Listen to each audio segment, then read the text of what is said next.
What is the best age to travel with kids? We recently got back from a summer family holiday and I feel like it might be the last of its kind and that we're about to embark on a new kind of family holiday, and it's not just because baby number 2 is coming. I will explain later, but with baby number 2 coming, it's gotten me thinking about all of the different holidaying and traveling that we've done with our first at different ages. He's 4 now and we've gone away with him as a newborn, as a big baby, as a toddler, and now as a small child. So I'm going to take you through in chronological order our holidays and the ups and downs and the pros and cons of traveling with a child at that age. Disclaimer: all children are different, your mileage may vary. This is just my experiences with one child. I'm also just going to be talking about the big trips. So there's lots of like smaller weekends away in the UK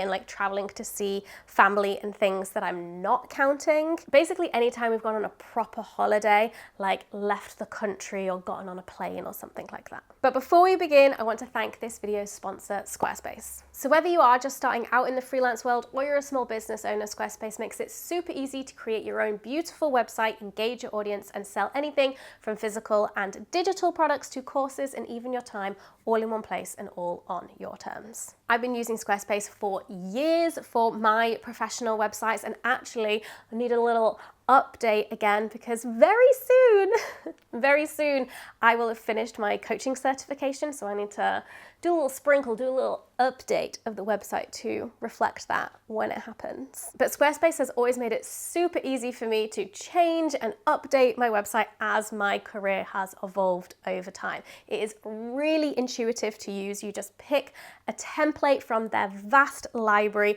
of professionally designed, beautiful templates. Pick the one that feels right to you, and then you can customize it with all of your own branding and content and assets. No experience required. It's really intuitive and flexible, and you can do drag and drop editing. Also, Squarespace's integrated SEO tools can help you get discovered fast. Every website is optimized to help you show up in searches and help to bring in more of your ideal customers and clients. And with Squarespace domains, it is easy to find the best name for your business all at one fair and inclusive price. I personally love coming up with names and new things and then like checking on Squarespace domains what's available and what I can have and getting myself some domains for some possible like future projects. What can I say? Collecting domains is a hobby of mine. And all of their domains come with enhanced security and privacy tools. So if you are in need of a website, you can go to squarespace.com to start your free trial, and then when you're ready to launch it into the world, you can go to squarespace.com/morehannah to get 10% off your first purchase of a website or domain.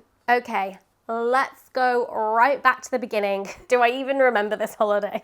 Our first ever holiday with Rowan was to Portugal when he was 3 months old.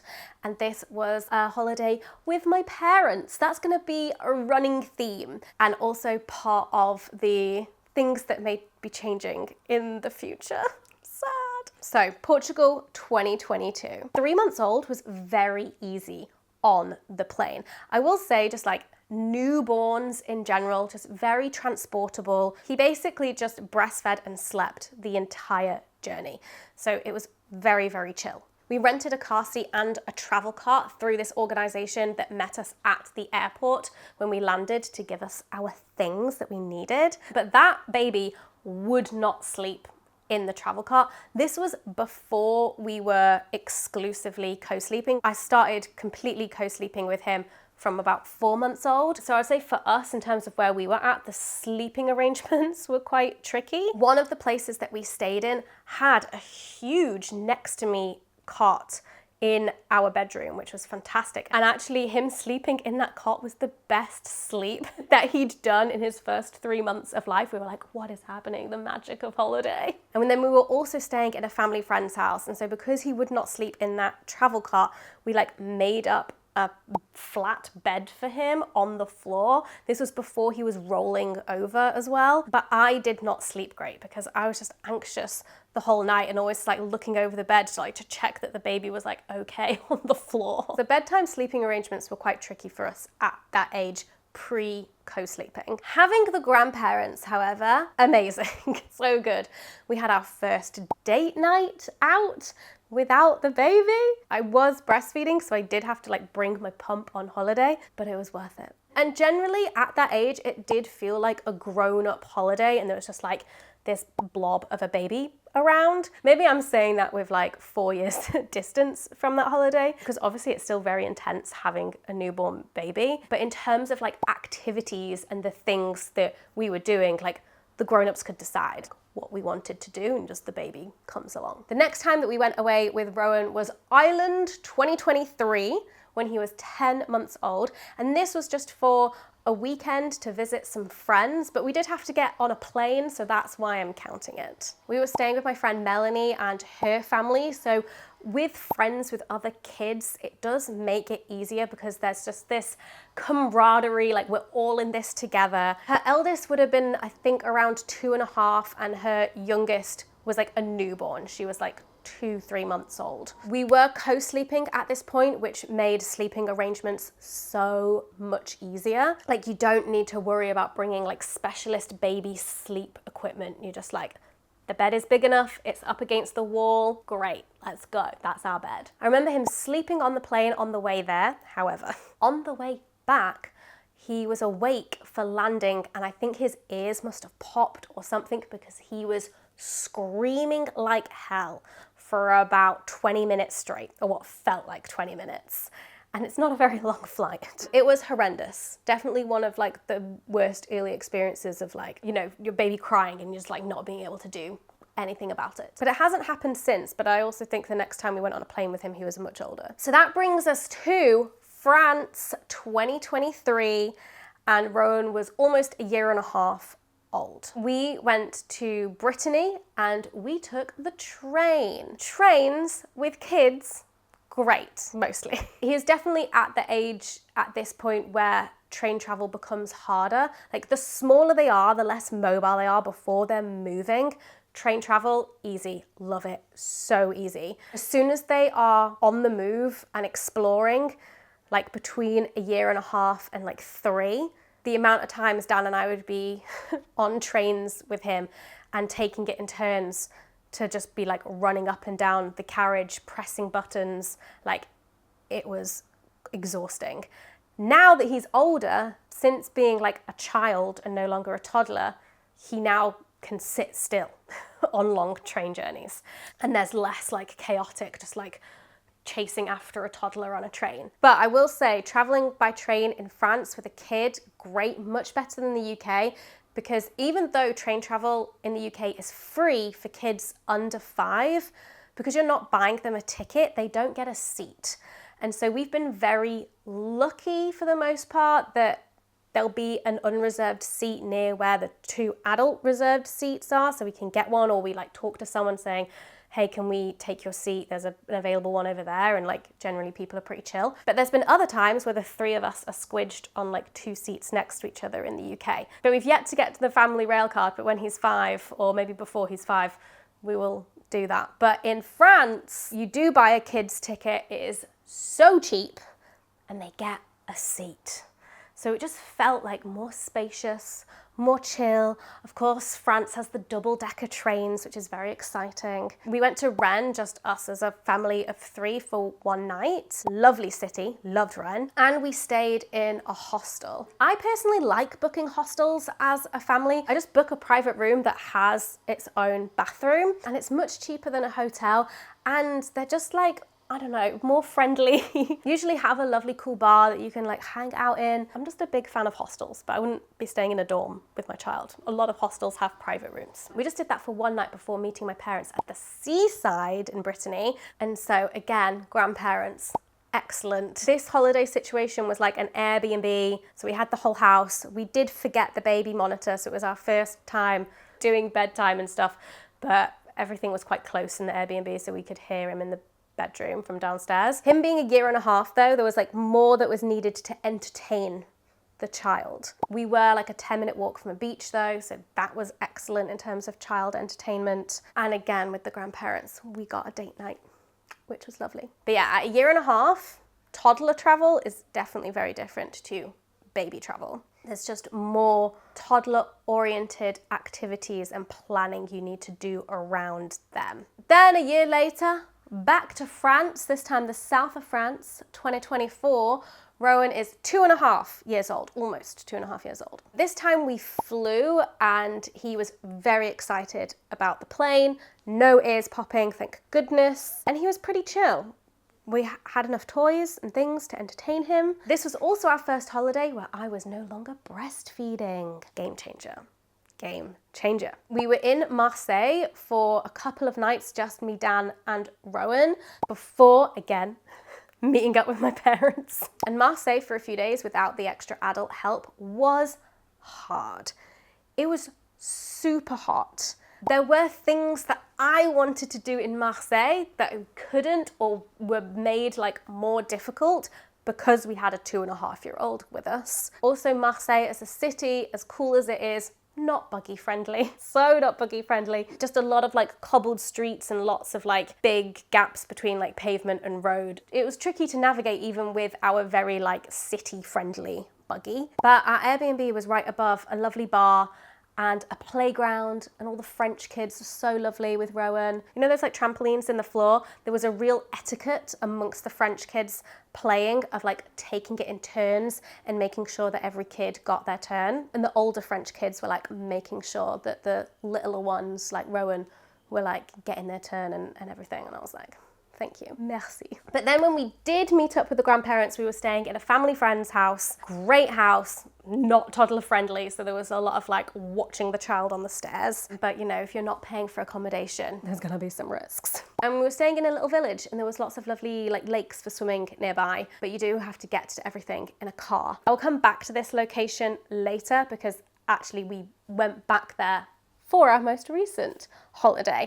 But one thing I remember from the trip that we did with him there 2 years ago was watching England versus Spain in the Euros final, and we were watching it out on the street in the bar. They had like the TV out on the street and stuff in the village, and Rowan really needed to go to sleep, and I just remember like pacing around the village, like doing loops around this village with him in the buggy trying to get him to sleep so then I could go back and watch the rest of the football. The summer after that we didn't go abroad, but we still did a whole week away in like an Airbnb in Norfolk. So this is summer 2025. Rowan is 3.5, almost 3.5 at this point. We get trains, great, simple. He's now of the age where he can be a bit more static, thanks to, yes, screens, but it's fine. This holiday, we had grandparents and we had auntie and uncle. It was all hands on deck. This was a kind of funny last minute holiday. Like the location of where we were in Norfolk wasn't particularly great, and it wasn't, you know, like a glamorous like south of France sunny beach holiday, but we had a fun time.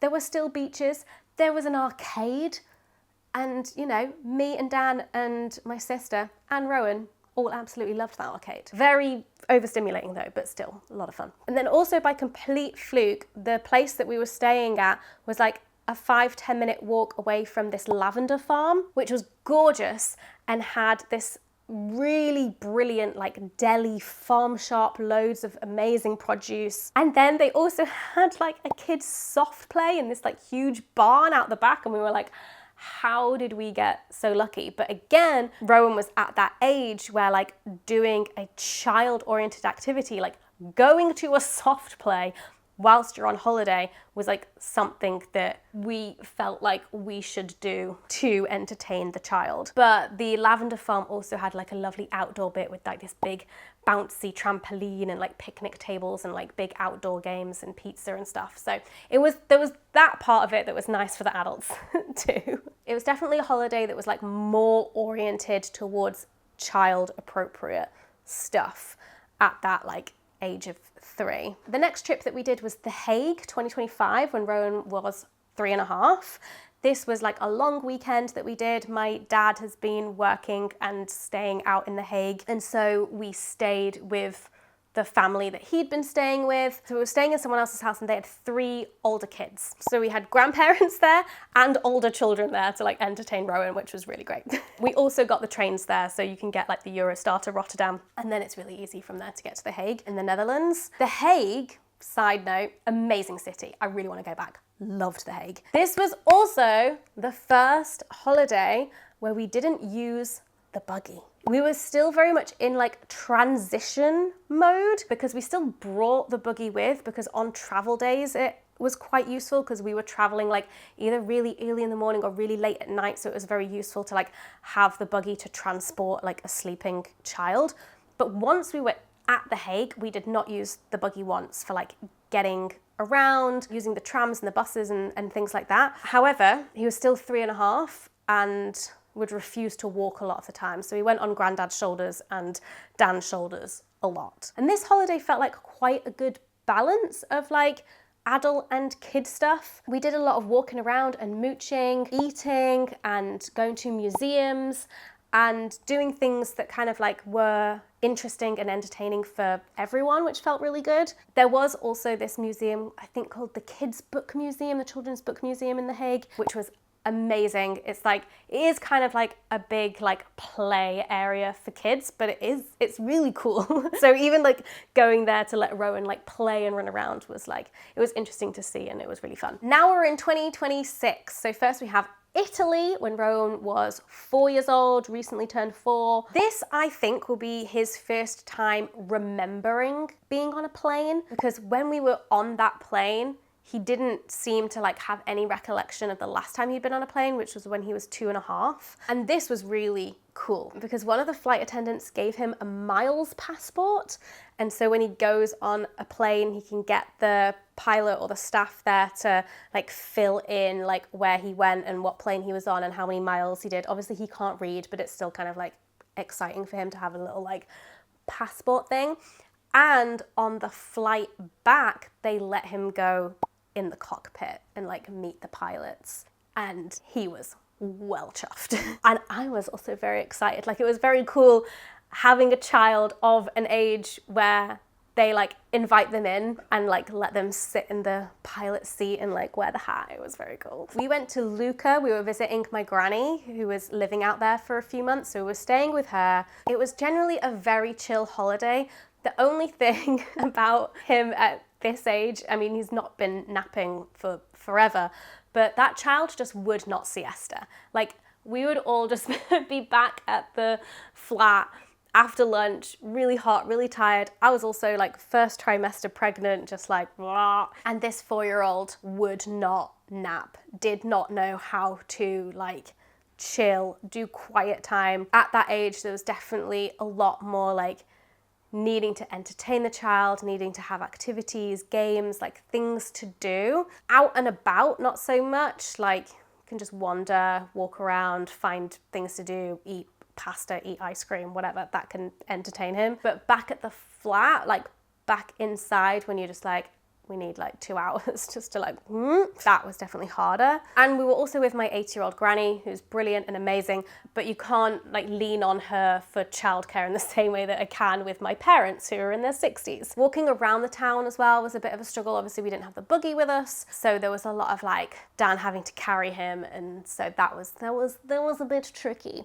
It's hard to say whether like the things that we found hard about that holiday were because of his age or because we've been used to having like my parents with us on holiday, and so this was our first experience of not having them. Plus, I was pregnant and quite useless and very low energy. So it was like a few things that made that holiday like lovely, but a bit more challenging than what we were used to. And then finally, that brings us to France 2026. Again, Rowan being 4 years old, 4 and a bit, 4 and a quarter, I don't know. And we went back to the same place in the south of France, but this time we did trains. And they were long travel days. But Rowan was generally super chill on the trains. Again, thank you screens. And we did have some delays on our way back, but we still got our Eurostar connection, so it was looking dicey though. Even though like door to door is longer doing the trains, I do think that train travel is just more civilized than flying. I prefer it. Also, like, I get quite scared on planes when there's turbulence, so it is nice to not like aggravate my my nervous system,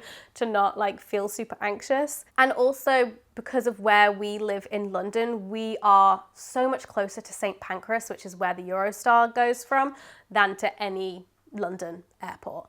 So it just makes those like transfers much easier. Again, this holiday, grandparents, excellent. But again, I was also pregnant at the beginning of my second trimester, but still very tired, very fatigued. So this holiday really felt like a transition age stage for us. And that is around the kinds of holidays that we do when we're holidaying with my parents. It is excellent. I love my parents. They are so hands-on with Rowan, and also it saves us a lot of decision making when it comes to deciding where to go and booking holidays. I'm just like, hey mum, dad, where are you going this summer? Can we tag along? Yes, great, perfect. I'll book the travel. But because we're essentially tagging along on their holidays, what it means is that we are bringing our child on an adult holiday, or as adult as it like can be. And I do think that that does make it slightly harder work, even with the extra grown-ups. There's no other kids for him to play with, which I think in the moment, like, he doesn't really mind, you know, especially when he's got granddad, who is a big kid, but especially in the summer when he's like, you know, not constantly at school or whatever, I do kind of notice like, oh, it's been a while since he's like hung out with another child. And I do think it's good for him to like, you know, be amongst his peers. Also, that specific location of like where we go, where the family friends' houses, it's very car dependent. Getting to and from the lakes and the beaches and like where we want to go swimming, you have to get in a car for at least 10 minutes, often like 20, 30 minutes. And that's not ideal.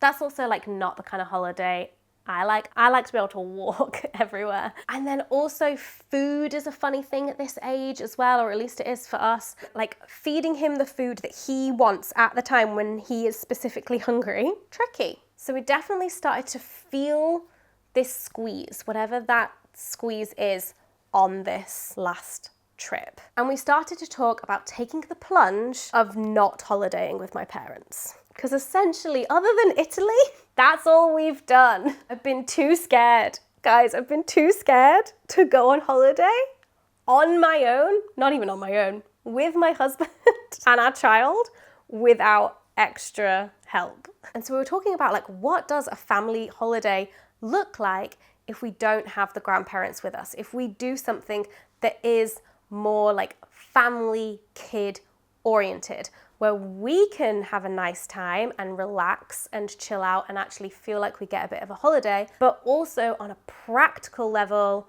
with the kids, it makes more sense. And when I was a kid, we used to go to the like Eurocamp style campsites in France every summer.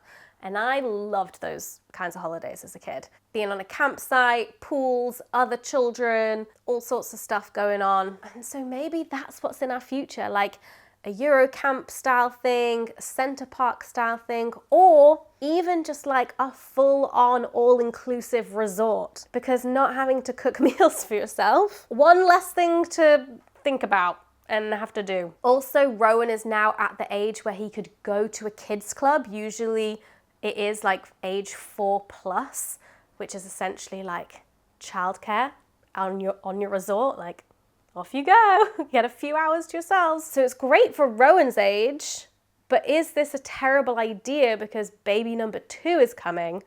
So even if we go off to the kids club, Rowan, we're still there with like a newborn baby and not actually getting any rest. We never did those kinds of holidays when Rowan was a baby or a toddler, so I don't really know what they're like, but it is starting to feel like time that that's maybe the kind of holiday that we do. Even though I'd be sad about not going on holiday with my parents anymore, but they definitely will not want to come to a Eurocamp with us, and that is fair.